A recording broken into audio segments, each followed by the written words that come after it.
What is the message, Pramit, Washington should be picking up from this sequence? Well, let's not exaggerate the connection, because even if Trump had not slapped the tariffs on India, the 50% tariffs we face right now, Modi and Xi would have still met, because he was scheduled to go to the Tianjin SCO Summit, and he has attempted, except during the COVID period, more or less to attend almost every SCO Summit. So there is no real direct connection. But what we are seeing is, especially with Russia, India is doubling down, despite American threats on or sanctions on Russian oil. India has said we will continue to buy that, and we've seen us, if anyway, at least in the optics, increasing our relationship with Russia, even though there isn't that much substance there. But what we are seeing is both sides talking about the idea of working together, that India and China are not rivals but partners, and in particular the idea of global stability, that we will work together to provide stability to the international system, which Trump is destabilizing in his tariff and unilateral actions on the trade front. India remains, I would say, much, much closer to the United States. It is by far our biggest economic partner. We will continue to have major problems with the Chinese on our border, on their relationship with Pakistan, and their attempts to continue to undermine parts of the Indian economy, notably supply chains and electronics.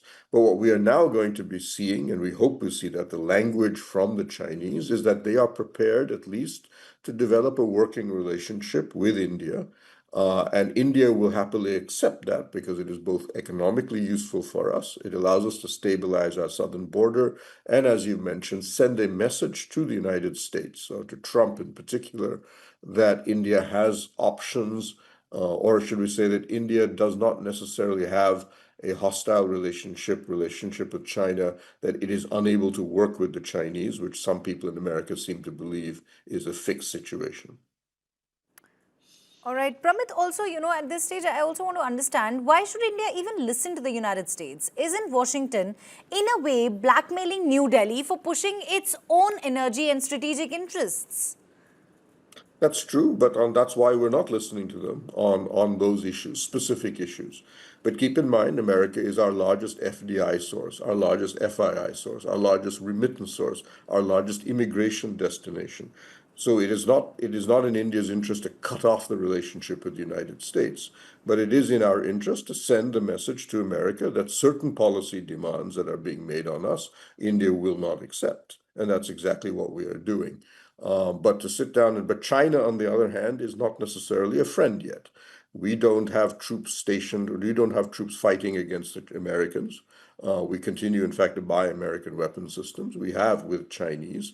In the Operation Sindoor, you talk to any military officer who was involved, India was fighting almost completely 100% Chinese equipment, whether it was electronics, satellites, and so on. Everything Pakistan threw at us was basically Chinese. So we know where exactly that relationship is, but that doesn't mean we can't work with the Chinese if they are prepared to roll back some of their more hostile policies to us.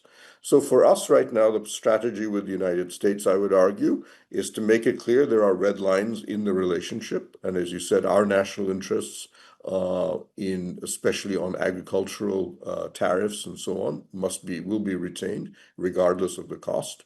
To some degree, our relationship with Russian oil in itself is not economically important, but India must maintain the sovereign right to decide who and where it works within the international system.